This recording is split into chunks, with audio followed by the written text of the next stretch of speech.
You're going to trade more times than you're supposed to or should. You're going to use more leverage, and chances are you're not going to use a stop loss effectively or at all, because you're going in with a one-sided perspective that it's only going to work out in your favor because you need it to, psychologically and emotionally. You need that victory, and you cannot envision anything but that. These banks, you cannot beat them. Okay? Everybody out there with the militia mindset, oh, we need a 1776, so we're going to do this, we're going to do that. You're not doing shit. You're not doing shit. You can't beat it, okay? So the only thing you can do is try to align yourself with what they're doing. Now, that poses a great deal of a moral dilemma for those folks out there that have a sense of humanity. Yes, the very concept of what central banking is very, very evil. But when I was a younger man and I was introduced to all this, I wasn't wanting to be a part of it at all. Like, I wanted to stop trading altogether, because once I discovered what is really going on behind the scenes, I did not want to be part of that at all. Lots of money offered, lots of doing this and lots of doing that, and no. It's a club that you don't really want to be a part of. And a lot of you young guys and gals would have signed up immediately. I'm only on this rock spinning through space for a few decades or so. If I'm lucky, if I'm going to be 100, I don't think I will be, but I don't think this is all there is. And in this world, when I was a younger man, I did things that I wasn't proud of and still not proud of. I can't change that. The only thing I can do is apologize and ask for forgiveness. And I believe my faith gives me that. But I asked the Lord, I said, what can I do to be an instrument, to be used that way? Number one, people can see the real me. Because there are a lot of things out there that are said about me. They're all done from a competitive standpoint. Because if you don't watch me, then you won't stay long enough to find out what really works in these marketplaces. And if you don't see that, you'll fall victim to whatever they're trying to sell or get your attention and get your money. I asked in prayer, I said, how can I do this? And he gave me basically the inspiration to do what I've done all this year. Now, there's a few times I was wanting to do things from the man, the Michael, the humanity in me, the guy that gets mad, the guy that gets angry, the guy that wants a little, hair of the dog to bit him. And I was just told, just keep doing what you're doing. So I just stuck to what I was doing. I have shown you something that even my private mentorship wasn't given. And I showed you from my heart, because it was exactly what I designed for my daughter. Many of you are seeing people all around the world making real money with that. So if there's ever been a doubt whether what I teach or what I know, am I really that accurate? Can I really talk about where the market's going to be going forward? Am I doing both sides of the marketplace, up or down, and then I'm picking the right? You all seen it now. You all tasted it. So I believe that I have done what I set out to do last year. What I told you, just sit back and watch what I do. I'm going to give you a means of making money. It won't cost you anything. I'll make it as easy as I humanly possibly can do it. There really is no other way simpler. If you're going to be using anything algorithmic, if you're going to be doing anything with how these markets book, that 2022 mentorship model is it. There isn't going to be somebody out there that's saying, here's a 5-minute version of the ICT. Fuck all that, okay? There's a couple guys out there trying to run their channels like this, okay? And I get it. There's an audience. They want that fast buck.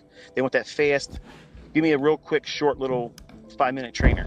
Fuck all that. You're never going to do that. You're never going to understand what you're doing. So you're getting your clicks and you're getting your little ad revenue on that shit. But they're going to tell you later on, this shit didn't work. I'm going over here where I get the real juice. And I'm not taking the videos off of YouTube. They're there so that way people that try to sell my shit or rename it or whatever, they're going to see, oh, this is where it really came from. And my last video for mentorship will be a sit down face to face. You'll see me. And I'm going to explain why I did it. And I'm going to explain why I insist on having credit, because it's not about ego. And you'll hear right from my own mouth, right from my own face, and there is no filters. You're going to understand why I live my life the way I do. I'm human, and sometimes I cuss like a sailor. And I wish I could change that about myself. I wish I could do that 24/7. You know, when I'm praising the Lord, it's interesting how I don't reach for those words. He tames the tongue in those moments. But when I'm not talking about him, it's very easy for me to reach for the colorful language. So I'm not preaching to you. I'm not trying to bring you to church or anything, but I'm just pulling the veil back and letting you know there's a lot of things that go on that you don't really fully understand, that I contend with, and I'm many times convicted. Every single time I do one of these where I'm talking to you live, I'm immediately convicted. I'm immediately asking for forgiveness because I'm not being a good role model for you. But I use these instances to discharge. It's a confessional. It's a way for me to vent. And I got to be honest with you. Some of these are not liked by a lot of you because you don't find any real value. And most of the time, you know, it's just entertainment for the other folks. Like, you know, I love Ratchet ICT. It's not, I don't want to be that. I don't want to be. But it's unfortunate that I have to manage these feelings, these emotions, these chemicals, and I let them burn off.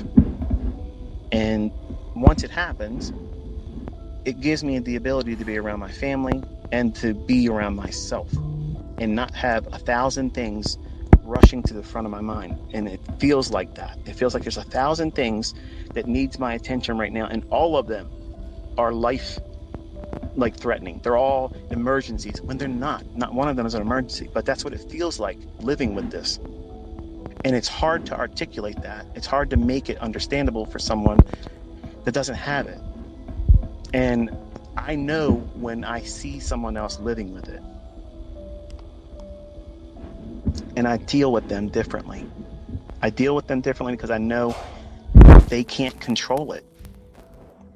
Once I rev up, whether it be the good side or the bad side, nobody's talking me down. And I don't care how healthy you are, your job, you may love it. You know, you may be making, you know, a high salary, they give you great benefits, and you're interested in never really leaving it because you love your job. It's your profession. You know, I got students that are like that. They have no interest. I don't care how much they make. I think that'll change when they get really up there in returns. But they say that I don't want to leave my job. I'm going to stay with this, and I'm happy with what I'm doing. Those individuals still have bad days. If you're married or if you have a relationship, let me tell you something. You're going to have a bad day. Your other partner is going to see to it. That's just a fact of life. It's going to happen like that. And when it happens, you need to make a real careful decision on whether you're going to be entering the marketplace on that day or not. I'm going to humbly submit to you that you probably should take the day off. I don't care how good the chart looks. If you're in a situation that you feel a lot of stress, a lot of anxiety, or if you're just pent up hostility, like I have that, I feel a lot better now that I've talked about it, because it's different. It's different talking to someone outside of my wife, who is my partner. She's, part of this corporation that's our marriage. Okay. We have a relationship that we have to build each other up and strengthen each other and be there for each other. And we have had a division in our relationship since this started, because I'm doing everything I can to acquire this property for her. And she is trying to do everything she can not to pester me about every little thing she's feeling every single day. So imagine that. Like, it's very hard to manage all these things. And you're going to have that same problem. It's going to creep in. And when you have that instance where you're out of sorts, okay, you're not dialed in because you have something going on. It may be something as, like you have a child and they're sick, or they're getting in trouble. Maybe they're entering a troublesome time in their development as a child, and they're trying to find themselves.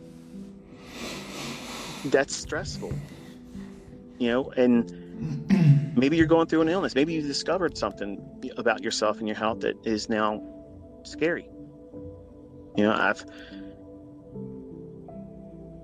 often thought about, all of you and what types of circumstances that would creep into your life. And there's a whole slew of things that could come up. And what might not be a big deal to you may be something earth-shattering to someone else. But if you're on that precipice where you're, all it takes is a small little nudge by somebody, and you're going to lose your shit. You're going to lose your mind. You're going to go off, and you're not going to be able to contain your emotions.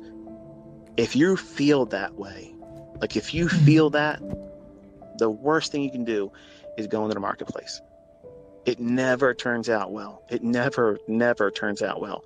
And I went in this morning with that mindset. Like, I wanted somebody's ass.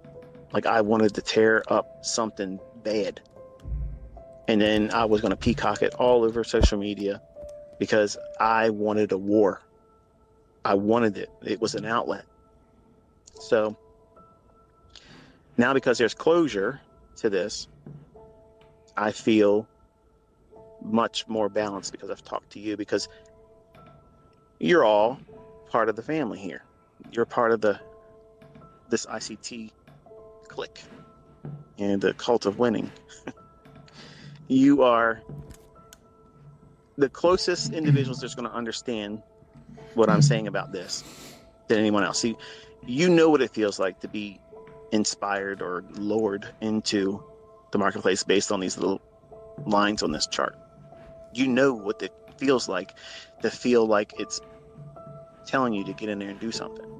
And you know what it feels like when you're right. And you know what it feels like when you're wrong.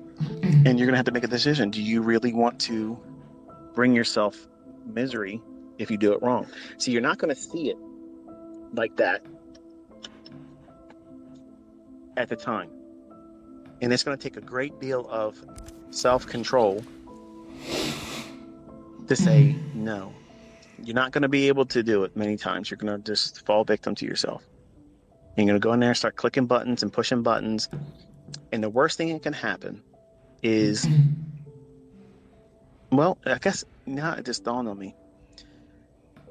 You got to find your own solutions.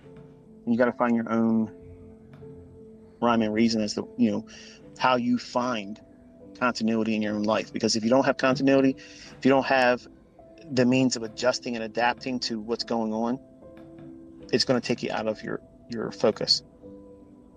And you'll have these same types of things that Corbs has been talking about in his last two videos. And I think that's such a great teaching tool. It's such a great, foundation to trader psychology, because that's rarely tapped into. Rarely is that ever really brought up as a means of undoing oneself in the marketplace. Because I had done that to myself when I was in my 20s. I did not understand the impact of something as simple as I'm not able to do what I'm supposed to do normally. So what am I going to do? I'm going to look for a feel-good victory. I want a Rocky moment.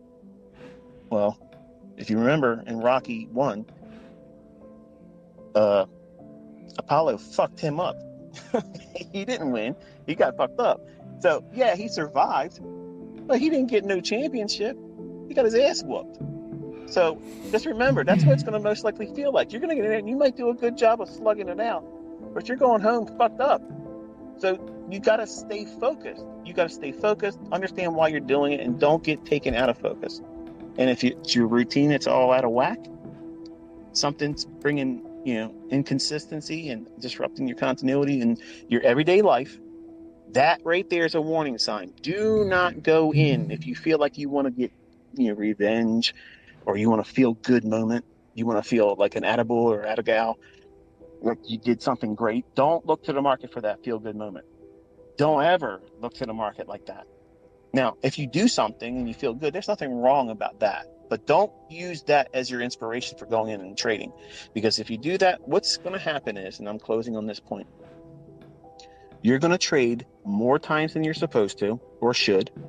You're going to use more leverage, and chances are you're not going to use a stop loss effectively or at all, because you're going in with a one-sided perspective that it's only going to work out in your favor, because you need it to, psychologically and emotionally. You need that victory, and you cannot envision anything but that. Now, what did you just do? You created the invitation, VIP invitation, to that brokerage firm, sending your ass home with a blown account, because that's exactly what that recipe brings you in stunning fashion. I've done that when I was 20 years old. Everything that I did in those instances resulted in a losing trade, and it would be a bigger trade with more leverage and no stop loss. And soybeans closed me out. That was it. Wrapped up. Run up and done up. And that's what's going to happen to any of you if you don't listen, because you're not thinking clearly and you're doing all the wrong things. But it's not going to feel like that, because in your mind, all I need is this feel good moment. No. Stop that. It's bullshit. You're bullshitting yourself. Nobody's there to tell you this. I'm telling you right now, you're full of shit, because if you get away with it, then you're going to do it again. And then what's going to happen is going to burn your ass at a later time. So the worst thing that can happen is if you win. If you make money in that instance, that's the worst toxic thing you could have done to yourself, because you'll make that mistake again. And you don't want to make that mistake. So I'm telling you, don't look at the market like that. Don't come home pissed off because your boss maybe leaned on you, okay, or denied a vacation, or gave a promotion to somebody else, and you've been working hard and you deserve it, okay, or you just don't like where you're at. You're pissed off. You came home in traffic. Somebody, bumped in your car. You had an accident or something. Now you need to do what? You need to feel rewarded for putting up with all the bullshit of everyday life. And you're going to treat the market like the lottery, because you deserve the win today. Well, you don't deserve to win. Nobody deserves to win. You earn that. Okay, there's no deserving shit. Okay, you earn it. But you cannot earn it consistently if you're doing dumb shit. And dumb shit's going to be a result of you going in looking for a feel-good moment while your personal life is in disarray.